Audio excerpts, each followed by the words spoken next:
Hi guys, welcome to my channel. ಬನ್ನಿ ನಿನ್ನೆ ಎಪಿಸೋಡಲ್ಲಿ ಏನೇನಾಗಿತ್ತು ಅಂತ ನೋಡೋಣ. ಆ್ಯಕ್ಚುಲಿ ವಿಡಿಯೋ ಮಾಡಿದೆ ತುಂಬ ಟೈಮ್ ಆಯಿತು. ಸ್ವಲ್ಪ ಪರ್ಸ್ನಲ್ ರೀಸನ್ಸ್ಗಳಿಂದ ನನಗೆ ವಿಡಿಯೋ ಮಾಡೋಕ್ಕಾಗಿಲ್ಲ. ಇನ್ನು ಫೈನಲ್ವರೆಗೂ ಆದಷ್ಟು ವಿಡಿಯೋ ಮಾಡೋದಕ್ಕೆ ಟ್ರೈ ಮಾಡ್ತೀನಿ daily. So sorry for that. ಬನ್ನಿ ನಿನ್ನೆ ಎಪಿಸೋಡಲ್ಲಿ ಏನೇನಾಯಿತು ಅಂತ ನೋಡೋಣ. ಹಾಗೆ ಕೆಲವೊಂದು ಪಾಯಿಂಟ್ಗಳನ್ನು ಡಿಸ್ಕಸ್ ಮಾಡಬೇಕು. ಸೊ ಅದನ್ನು ಡಿಸ್ಕಸ್ ಮಾಡೋಣ. ನಿಮ್ಗೆ ಏನೇನು ಅನಿಸುತ್ತೆ ಅನ್ನೋದನ್ನು ಕಮೆಂಟ್ ಮೂಲಕ ನನಗೆ ತಿಳಿಸಿ. ನಿಮ್ಮ ಅಭಿಪ್ರಾಯಗಳನ್ನು ನಾನು ನೋಡ್ತೀನಿ. ಇವತ್ತು ಎಪಿಸೋಡ್ ಅಂತ ಬಂದರೆ ಅಂಥದ್ದೇನು ಎಪಿಸೋಡಲ್ಲಿ ತುಂಬ ಎಫೆಕ್ಟಿವ್ ಆಗುವಂಥದ್ದೇನು ಇರಲಿಲ್ಲ ಅಂತ ಅನ್ನಿಸ್ತು. ಅಂದರೆ ಗಿಲ್ಲಿ ಅವರು ಮತ್ತು ಅಶ್ವಿನಿ ಅವ್ರದ್ದು ಏನು ಒಂದು ಜಗಳ ಆಗಿತ್ತಲ್ಲ, ಅದರ ಹೈಲೈಟ್ಸ್ ಇತ್ತು. ಮತ್ತು ಧನುಷ್ ಅವರ ಕ್ಯಾಪ್ಟನ್ಸಿಯಲ್ಲಿ ಏನಾದಂಥ ಒಂದು ರಾಂಗ್ ಇತ್ತಲ್ವ ಥಿಂಗ್ಸ್, ಅದನ್ನು ಅವರು ಅಡ್ರೆಸ್ ಮಾಡಿದ್ರು. ನಂತರ ಕಾವ್ಯ ಅವರ ಫ್ಯಾಮಿಲಿಯಲ್ಲಿ ಅವ್ರು ಬಂದಾಗ ಏನಾಗಿತ್ತು ಅದನ್ನು ಸ್ವಲ್ಪ ಡಿಸ್ಕಸ್ ಮಾಡಿದ್ರೆ ಅಷ್ಟೇ. ತುಂಬ ಏನು ಅತಿಯಾದದ್ದನ್ನೇನು ಇಲ್ಲಿ ಡಿಸ್ಕಸ್ ಮಾಡಿಲ್ಲ ಅಂತಲೇ ಹೇಳ್ಬೋದು. ಆ್ಯಂಡ್ ನಿಮ್ಗೇನು ಅನ್ನಿಸ್ತು ಅದ್ರ ಬಗ್ಗೆ ನನ್ನ ಕಮೆಂಟ್ ಮಾಡಿ. ನನಗೇನು ಅನ್ನಿಸ್ತು ಅಂತಂದರೆ, ನನಗೆ ಎಲ್ಲೂ ಸಹ ಗಿಲ್ಲಿಯವರು ಅಂದರೆ ಕಾವ್ಯ ಅವ್ರನ್ನ ಫೇವರ್ ಮಾಡಿದ್ರು ಅಂತ ಅನಿಸಿಲ್ಲ. ಒಂದು ವೇಳೆ ಆ ಥರ ಅನಿಸ್ಬೇಕು ಅಂತಂದರೆ ಮೊದಲನೇದಾಗಿ ರಕ್ಷಿತಾ ಕರೆಕ್ಟ್ ರೀಸನ್ಸ್ ಕೊಡಬೇಕಿತ್ತು ನನ್ನ ಪ್ರಕಾರ. ರಕ್ಷಿತಾ ಅವರಾಗಲಿ ಅಥವಾ ಧನುಷ್ ಅವರಾಗಲಿ ಯಾರು ಅವ್ರನ್ನ ನಾಮಿನೇಟ್ ಮಾಡೋದಕ್ಕೆ ಏನು ರೀಸನ್ಸ್ನ ಕೊಡಬೇಕೋ ಅದನ್ನು ಕೊಟ್ಟಿಲ್ಲ ಅಂತ ನಂಗೆ ಅನ್ನಿಸ್ತು. ಸೊ ಮೊದಲನೇದಾಗಿ ಅವ್ರು ಕೊಟ್ಟಿರೋ ರೀಸನ್ಸೇ ಸರಿ ಇಲ್ಲ ಅಂತಂದಮೇಲೆ ಗಿಲ್ಲಿಯವರು ಅದನ್ನು ಮಿಸ್ಟೇಕ್ ಮಾಡಿದ್ರೆ ಇಲ್ವಾ ಅಂತ ತಿಳ್ಕೊಳೋದು. ಆಮೇಲೆ ಮೊದಲನೇದು ಅವರು ರೀಸನ್ಸ್ನ ಕರೆಕ್ಟಾಗಿ ಕೊಡಬೇಕು. ರೀಸನ್ಸ್ನ ಕರೆಕ್ಟಾಗಿ ಕೊಟ್ಟ ಮೇಲೆ ಏನು ಅವರು ತೊಗೊಂಡಿರೋದು ಫೇವರಿಸಮ ಏನು ಅಂತ ಅನ್ಕೋಬೋದು. ಸೊ ಅದನ್ನು ಸುದೀಪ್ ಸರ್ ಕೂಡ ಅದನ್ನು ಹೇಳಿದ್ರು. ಆ್ಯಂಡ್ ತುಂಬ ಸಮ್ಟೈಮ್ಸ್ ಅನಿಸ್ಬಿಡುತ್ತೆ ಗಿಲ್ಲಿ ಅವರು ಒಂದು ಫೇವರಿಸಮ್ ಮಾಡಿದ್ರು ಅಂತ. ಬಟ್ ಇಲ್ಲಿ ಧನುಷ್ ಅವರು ಆಗಿದ್ದರೂ ಕೂಡ ಅವರು ಬೇರೆಯವ್ರ ಹೆಸರನ್ನ ತೊಗೋಬೋದಿತ್ತು. ಇಲ್ಲಿ ಅವರು ಯಾವ ಒಂದು ಥಾಟಿಂದ ತೊಗೊಂಡು ಅಂತ ಗೊತ್ತಿಲ್ಲ. ಬಟ್ ಅಲ್ಲಿ ಕಾವ್ಯ ಅವ್ರನ್ನ ಹೆಸರನ್ನೇ ತೊಗೊತಾರೆ.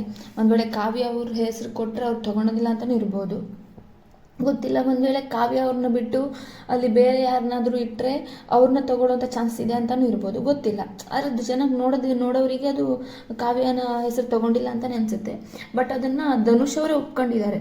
ನಾನು ಒಂದು ಎಕ್ಸಾಕ್ಟ್ ಆಗಿರೋಂಥ ಕರೆಕ್ಟ್ ರೀಸನ್ಸ್ನ ಕೊಟ್ಟಿಲ್ಲ ಕಾವ್ಯಗೆ, ಯಾಕೆಂದರೆ ಅವಳು ನಾಮಿನೇಟ್ ಆಗೋದು ನಂಗೆ ಇಷ್ಟ ಇರಲಿಲ್ಲ. ನನಗೆ ಧ್ರುವಂತನ್ನು ನಾಮಿನೇಟ್ ಮಾಡಬೇಕಾಗಿತ್ತು ಅಂತ. ರಕ್ಷಿತಾ ಅವ್ರ ವಿಷಯಕ್ಕೆ ಬಂದರೆ, ರಕ್ಷಿತಾ ಅವರು ಕೊಟ್ಟಿರೋ ರೀಸನ್ಸ್ ನನಗೆ ಯಾಕೋ ಅಷ್ಟೊಂದು ಸ್ಯಾಟಿಸ್ಫೈ ಇಲ್ಲ. ಅದು ಏನೋ ಒಂದು ಕೆಲಸ ಮಾಡಲ್ಲ, ಬೇರೆಯವ್ರ ಕೆಲಸ ಇವರೇ ಮಾಡಬೇಕು ಕೊಡೋಂಥ ರೀಸನ್ಸ್ ಏನಿದೆಯಲ್ಲ, ಅದು ಬುಲ್ಶಿಟ್ ಅನಿಸುತ್ತೆ. ನನಗೆ ನಿಜವಾಗ್ಲೂ ಅದು ಕರೆಕ್ಟಾಗಿರಲಿಲ್ಲ. ಸೊ ಹೀಗಿರುವಾಗ ನಾವು ಅವರು ಫೇವರಿಸಮ್ ಮಾಡಿದ್ರು ಅಂತ ಹೇಳೋದೇ ತಪ್ಪಾಗುತ್ತೆ ಅಂತ ನಂಗೆ ಅನಿಸುತ್ತೆ. ಹಂಗೆ ಹೇಳೋಕ್ಕೋದ್ರೆ ಎಷ್ಟೊಂದು ಓಪನ್ ಆಗಿ ಯಾರ್ಯಾರು ಕ್ಯಾಪ್ಟನ್ ಆಗಿದ್ದಾಗ ತುಂಬ ಮಿಸ್ಟೇಕ್ಸ್ನ ಮಾಡಿದ್ದಾರೆ. ಸೊ ಅವರೇ ಬಂದುಬಿಟ್ಟು ನೀವು ಇವಾಗ ಈ ಥರ ಮಾಡ್ತಿದ್ದೀರಾ ಅಂತ ಹೇಳೋವಂಥದ್ದು ಅದು ಸರಿಯಲ್ಲ ಅಂತ ನನಗನ್ಸುತ್ತೆ. ನಿಮ್ಗೇನು ಅನಿಸುತ್ತೆ ಅನ್ನೋದನ್ನು ಕಮೆಂಟ್ ಮೂಲಕ ತಿಳಿಸಿ. ಇನ್ನು ನೆಕ್ಸ್ಟ್ ವಿಷಯ ಬಂದರೆ ಕಾವ್ಯ ಅವ್ರ ಫ್ಯಾಮಿಲಿ ಅವ್ರು ಮಾಡಿರೋವಂಥದ್ದು. ಸೊ ಅದ್ರ ಬಗ್ಗೆ ಅವ್ರೇನು ಅಷ್ಟೊಂದು ಹೇಳಿಲ್ಲ, ಯಾಕಂತಂದ್ರೆ ಅದು ಆಲ್ರೆಡಿ ಆಗೋಗಿದೆ. ಅಥವಾ ಆ ಥರ ಆದಮೇಲೂ ಕೂಡ ಕಾವ್ಯ ಅವ್ರ ತಪ್ಪನ್ನ ತಿದ್ಕೊಂಡಿದ್ದಾರೆ. ಆ್ಯಂಡ್ ಅವ್ರಿಗೆ ಅದಕ್ಕೆ ಶಿಕ್ಷೆ ಆಗಿದೆ. ಎಲ್ಲ ಮುಗಿದ ಮೇಲೆ ಮತ್ತೆ ಅದನ್ನು ಜಾಸ್ತಿ ಏನು ಹೇಳೋಕ್ಕೆ ಹೋಗಿಲ್ಲ ಅವರು. ಓಕೆ ಅಂತ ಅನ್ನಿಸ್ತು. ತುಂಬ ತೀರ ಹೇಳ್ಕೊಂಡು ಅದನ್ನು ಸುಮ್ಮನೆ ಒಂದು ಇಶ್ಯೂ ಮಾಡೋದಕ್ಕಿಂತ ಒಂದು ನೀಟಾಗಿ ಯಾಕೆ ಅವ್ರನ್ನ ಹೊರಗೆ ಹಾಕಿದ್ರು. ಇವಾಗ ಕೆಲವೊಬ್ರಿಗೆ ಅನ್ಸುತ್ತೆ ಅದೇನು ಚಿಕ್ಕ ವಿಷಯ ಅಲ್ವ, ಸುಮ್ಮನೆ ಯಾಕೆ ಮಾಡಬೇಕಿತ್ತು ಅಂತ ಒಂದು ಮಾತು ಬರುತ್ತೆ. ಸೊ ಅಂಥ ಸಿಚುವೇಶನಲ್ಲಿ ಅದಕ್ಕೆ ಅದನ್ನು ಅವರು ಡಿಫೈನ್ ಮಾಡಿಕೊಂಡ್ರು ಅಂತಲೇ ಹೇಳ್ಬೋದು ಸುದೀಪ್ ಸರ್. ಸೊ ಕರೆಕ್ಟ್ ಅಂತ ಅನ್ನಿಸ್ತು ನನಗೆ. ಅವತ್ತು ಹೊರಗೆ ಹಾಕಿದಾಗ ಯಾಕೆ ಇಷ್ಟು ಒಂದು ಚಿಕ್ಕ ವಿಷಯಕ್ಕೆ ಹೊರಗೆ ಹಾಕಿದ್ರ ಅಂತಲೂ ಅನಿಸಿತ್ತು ಅನ್ಸತಿ. ಬಟ್ ಇವತ್ತು ಆ ವಿಡಿಯೋ ತೋರಿಸಿದಾಗ ಅದೆಷ್ಟು ಒಂದು ಸೀರಿಯಸ್ ಆದಂಥ ವಿಷಯ ಅಂತ ನನಗೂ ಅರ್ಥ ಆಯಿತು. ಸೊ ಕರೆಕ್ಟ್ ಅಂತ ನನಗೆ ಇವಾಗಲೂ ಅನಿಸ್ತಾ ಇದೆ. ಇನ್ನು ನೆಕ್ಸ್ಟ್ ಹೇಳಬೇಕು ಅಂತಂದರೆ, ಧನುಷ್ ಅವರು ಒಂದು ಕ್ಯಾಪ್ಟನ್ ಆಗಿರುವಂಥ ವಿಷಯ. ಇಲ್ಲಿ ನನಗೇನು ಅನಿಸುತ್ತೆ ಅಂತಂದರೆ, ಸುದೀಪ್ ಸರ್ ಹೇಳಿದ ಹಾಗೆ ಅಲ್ಲಿ ಮಿಸ್ಟೇಕ್ ಇದ್ದಿದ್ದು ನಮ್ಮ ಉಸ್ತುವಾರಿ ಅವ್ರದ್ದು. ಸೊ ಇಲ್ಲಿ ಧನುಷ್ ಅವರು ಅಶ್ವಿನಿಯವ್ರ ಹತ್ರ ಹೋಗಿ ಅಷ್ಟೊಂದೆಲ್ಲ ಕೇಳ್ಕೊಳ್ಳೋ ಅವಶ್ಯಕತೆನೇ ಇರಲಿಲ್ಲ ಅಂತ ಅನ್ನಿಸ್ತು. ಅಂದರೆ ಅವ್ರು ಮಾಡಿರೋ ಮಿಸ್ಟೇಕ್ ಅಲ್ಲ, ಮತ್ತು ಅದು ಅವ್ರಿಗೆ ಗೊತ್ತಿಲ್ಲದೆ ಆಗಿರೋವಂಥದ್ದು. ಸೊ ಇದಕ್ಕೆ ಅಷ್ಟೊಂದು ಪಶ್ಚಾತ್ತಾಪ ಪಡುವಂಥ ಅವಶ್ಯಕತೆನೇ ಇಲ್ಲ ಅಂತ ಅನಿಸುತ್ತೆ. ಸೊ ನಿಮ್ಗೇನು ಅನಿಸುತ್ತೆ ಅನ್ನೋದನ್ನು ಕಮೆಂಟ್ ಮೂಲಕ ತಿಳಿಸಿ. ಮತ್ತು ಎಲಿಮಿನೇಷನ್ ಅಂತ ಬಂದರೆ, ಫಸ್ಟು ನಮ್ಮ ರಾಜಮಾತೆ ಅವರು ಸೇಫ್ ಆಗಿದ್ದಾರೆ. ಸೊ ಎಷ್ಟು ಜನಕ್ಕೆ ಖುಷಿ ಆಯಿತು, ಅವ್ರ ಫ್ಯಾನ್ಸ್ ಯಾರಿದ್ದೀರಾ ಕಮೆಂಟ್ ಹಾಕಿ. ಸೊ ಇವತ್ತಿನ ಸಂಚಿಕೆಯಲ್ಲಿ ಸುದೀಪ್ ಸರ್ ಬಂದು ಡಿಸ್ಕಸ್ ಮಾಡಿರುವಂಥ ಈ ವಿಷಯಗಳಿಷ್ಟು. ಇನ್ನು ಕೆಲವೊಂದು ವಿಷಯಗಳು ತುಂಬ ಒಂದು ಹೈಲೈಟಾಗಿ ಕಾಣಿಸ್ತಾಯಿತ್ತು. ಏನಿರ್ಬೋದು ಅಂತಂದರೆ, ಮಾಳು ಮತ್ತು ಸೂರಜ್ ಹೋಗಿರೋದಕ್ಕೆ ರಕ್ಷಿತಾ ಅವ್ರ ಕಾರಣ ಅನ್ನೋ ವಿಷಯ ಆಗಿರ್ಬೋದು. ಇದನ್ನು ನಾನು ಒಪ್ಕೊಳ್ಳೋದೇ ಇಲ್ಲ. ಯಾಕೆ ಅಂತಂದರೆ ಅವ್ರ ಜೊತೆ ಇದ್ದು ಅವ್ರು ಹೋಗಿದ್ದಾರೆ ಅಂತ ಹೇಳೋದಾದರೆ ಗಿಲ್ಲಿಯವರು ಜೊತೆಗಿದ್ದಾರೆ. ಒಂದು ವೇಳೆ ಗಿಲ್ಲಿ ಆಗಿರಲಿ, ರಘು ಆಗಿರಲಿ, ಎಲ್ಲ ರಕ್ಷಿತಾ ಜೊತೆಗೆ ಇರೋದು. ಒಂದು ವೇಳೆ ಅವರು ಬಂದಿದ್ದಾರೆ, ಫಿನಾಲೆಗೆ ಬಂದಿದ್ದಾರೆ, ವಿನ್ ಆಗ್ತಾರೆ ಅಂತಂದರೆ ಅದಕ್ಕೆ ರೀಸನ್ ಹಾಗಿದ್ರೆ ರಕ್ಷಿತಾ ಅವ್ರು ಆಗ್ತಾರೆ. ಅದಕ್ಕೆ ಸ್ವಲ್ಪ ಆನ್ಸರ್ ಮಾಡಿ. ಏನೋ ಸುಮ್ಮನೆ ಎಲ್ಲ ಬ್ಲೇಮ್ ತೊಗೊತಾರೆ ಅಂತ ಒಟ್ಟು ಮಾಡಬಾರ್ದು, ಬ್ಲೇಮ್ ಮಾಡಬಾರ್ದು ಅಂತ ನನಗನ್ಸುತ್ತೆ. ಇನ್ನು ಇಲ್ಲಿ ಯಾರಿಂದನೂ ಯಾರು ಇರೋದಕ್ಕೆ ಸಾಧ್ಯವೂ ಇಲ್ಲ, ಅಥವಾ ಯಾರೋ ಯೂಸ್ ಮಾಡ್ಕೊಳೋಕೆ ಸಾಧ್ಯನೇ ಇಲ್ಲ. ಎಲ್ಲರೂ ಹೇಳ್ತಾರೆ ಅವ್ರನ್ನ ಇವ್ರು ಯೂಸ್ ಮಾಡ್ಕೊತಾ ಇದ್ದಾರೆ, ಇವ್ರನ್ನ ಅವ್ರು ಯೂಸ್ ಮಾಡ್ಕೊತಾ ಇದ್ದಾರೆ ಅಂತ. ಅದು ನಿಮಗೆ ಗೊತ್ತಿದೆ, ನೀವೇ ಹಾಕ್ತಿರೋಂಥ ಕಮೆಂಟ್ಸ್ ಅಥವಾ ನೀವೇ ಹೇಳ್ತಿರೋಂಥ ವಿಷಯಗಳು ಅಂತಂದಮೇಲೆ ಎಲ್ಲರಿಗೂ ಗೊತ್ತಿದೆ ಅಲ್ವಾ ಅದು. ಅದನ್ನು ನೀವು ಅರ್ಥ ಮಾಡ್ಕೋಬೇಕು. ಅದನ್ನು ಬಿಟ್ಟು ಸುಮ್ಮನೆ ಅವರಿಂದ ಅವರಿದ್ದಾರೆ ನೋ, ಆ ಥರ ಸಾಧ್ಯನೇ ಇಲ್ಲ. ಕೆಲವೊಂದು ಸತಿ ಅವ್ರು ಇಷ್ಟ ಆಗ್ಬೋದು, ಹಾಗಂತ ಅವ್ರು ಅಲ್ಲಿ ಉಳ್ಕೊಂಡಿದ್ದಾರೆ, ಏನೂ ಮಾಡಿದೆ ಇಷ್ಟು ದಿನ ತನಕ ಉಳ್ಕೊಂಡಿದ್ದಾರೆ ಅಂತ ಅದನ್ನು ನಾನಂತೂ ಒಪ್ಕೊಳೋದಿಲ್ಲ. ಇನ್ನು ನೆಕ್ಸ್ಟ್ ವಿಷಯ ಬಂದರೆ, ರಕ್ಷಿತಾ ಅವರು ಕಾವ್ಯ ಅವ್ರನ್ನ ಟಾರ್ಗೆಟ್ ಮಾಡ್ತಿದ್ದಾರೆ ಅಂತ ಹೇಳೋದು. ಇಲ್ಲಿ ಫಸ್ಟ್ ಹೇಳಬೇಕು ಅಂತಂದರೆ, ಮೊದಲನೇದಾಗಿ ಅವರನ್ನು ರಕ್ಷಿತಾ ಅವರನ್ನು ಅಲ್ಲಿ ನಾಮಿನೇಟ್ ಮಾಡೋದೇ ನಮ್ಮ ಕಾವ್ಯ ಅವರು. ಈ ಥರ ಇದ್ದಾಗ ಒಬ್ಬರು ಅವರನ್ನು ಮಾಡ್ತಾರಂತ ಅಂದಾಗ, ಒಂದು ನಾಮಿನೇಟ್ ಆಗಿರಲಿ, ಏನೋ ಒಂದು ಟಾರ್ಗೆಟ್ ಮಾಡ್ತಾರೆ ಅಂದಾಗ ಇವರು ರಿಟರ್ನ್ ಕೊಡುವಂಥದ್ದು ಬಂದೇ ಬರುತ್ತೆ ಅಲ್ಲಿ. ಮತ್ತು ಅವರಲ್ಲಿ ಆಟ ಆಡ್ತಿರೋದು ಅಥವಾ ಏನೋ ಒಂದು ಸಂಬಂಧ ಕಟ್ಕೊಳೋದಕ್ಕೆ ಅದಕ್ಕೆ ಅವ್ರು ಹೋಗಿಲ್ಲ, ಅವ್ರ ಆಟನ ಅವ್ರು ಆಟ ಆಡ್ತಿದ್ದಾರೆ.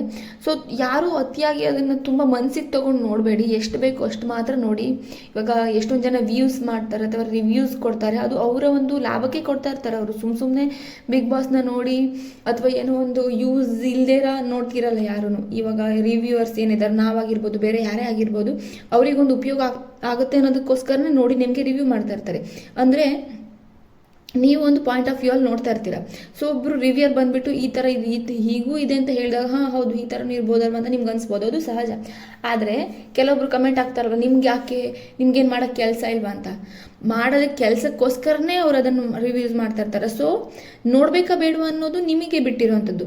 ಸೊ ನಿಮಗೆ ನೋಡಬೇಕು ಅಂದರೆ ನೋಡ್ಬೋದು ಅಥವಾ ಇಲ್ಲದೇನೂ ಇರ್ಬೋದು. ಬಟ್ ನಿಮ್ಗೇನು ಮಾಡೋಕ್ಕೆ ಕೆಲಸ ಇಲ್ವಾ ಅಂತ ಕೇಳಬೇಡಿ. ಯಾಕೆ ಅಂತಂದರೆ ಕೆಲಸ ಮಾಡಿಕೊಂಡು ರಿವ್ಯೂಸ್ನ ಮಾಡ್ಕೊಂಡು ಅವ್ರು ದುಡ್ಡು ತೊಗೊತಾ ಇರ್ತಾರೆ. ನಿಮ್ಗೆ ಸಾಧ್ಯ ಆದರೆ ನೀವು ಅದನ್ನು ಮಾಡಿ ಆದಷ್ಟು. ಸೊ ಸುಮ್ಮನೆ ಅದನ್ನು ತುಂಬ ಅತಿಯಾಗಿ ಮನಸ್ಸಿಗೆ ತೊಗೊಂಡು ಆಳವಾಗಿ ನಿಮ್ಮ ಮನಸ್ಸೊಳಗೆ ಇಟ್ಕೊಂಡು ಅದನ್ನು ಸುಮ್ಮನೆ ಅಲ್ಲಿ ಯಾರಿಗೂ ದ್ವೇಷವನ್ನು ಹಬ್ಬಿಸ್ಬೇಡಿ ಅಂತ ಹೇಳ್ತೀನಿ. ಕೆಲವೊಂದು ಕಡೆ ಅಂತೂ ಕಮೆಂಟ್ ನೋಡಿದ್ರೆ ಅವ್ರ ಫ್ಯಾನ್ಸ್ ಇವ್ರಿಗೆ, ಇವ್ರ ಫ್ಯಾನ್ಸ್ ಅವ್ರಿಗೆ, ಎಲ್ಲ ಒಬ್ಬರು ಒಂದು ಆಟ ಆಡಿ ಅಥವಾ ಏನೋ ಒಂದು ತಪ್ಪು ಮಾಡಿದ್ದಾರೆ ಅಂದರೆ ಅವರಿಗೆ ಮನುಷ್ಯತ್ವನೇ ಇಲ್ಲ ಅಥವಾ ಅವರು ನಂಬಿಕೆಗೆ ಅರ್ಹನೇ ಅಲ್ಲ ಅಂತ ಏನಿರಲ್ಲ.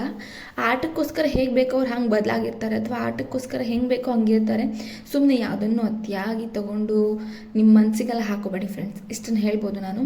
ಇನ್ನು ರಾಶಿಕಾ ಅವ್ರ ವಿಷಯಕ್ಕೆ ಬಂದರೆ, ರಾಶಿಕಾ ಅವರಂತೂ ನಿಜವಾಗ್ಲೂ ಕಿಚ್ಚನ ಚಪ್ಪಾಳೆನ ಅದು ಅವರು ಡಿಸರ್ವ್ ಮಾಡ್ತಾರೆ. ಬಟ್ ಯಾಕೋ ಅವ್ರಿಗೆ ಸಿಗ್ತಾಯಿಲ್ಲ ಅಂತ ಅನಿಸುತ್ತೆ. ತುಂಬ ಚೆನ್ನಾಗೆಲ್ಲ ಗೇಮ್ ಆಡ್ಕೊಂಡು ಬಂದಿದ್ದಾರೆ. ಅಥವಾ ಗೇಮು ಅಂತ ಬಂದಾಗ ಎಲ್ಲರನ್ನೂ ಹಿಂದಿಕ್ತಾರೆ ಅವರು. ಸೊ ಅವರಿಗೊಂದು ಕಿಚ್ಚನ ಚಪ್ಪಾಳೆ ಸಿಕ್ಕಿದ್ರೆ ತುಂಬ ಖುಷಿ ಆಗ್ತಿತ್ತು. ಬಟ್ ಗೊತ್ತಿಲ್ಲ ಏನಾಗುತ್ತೆ ಅಂತ.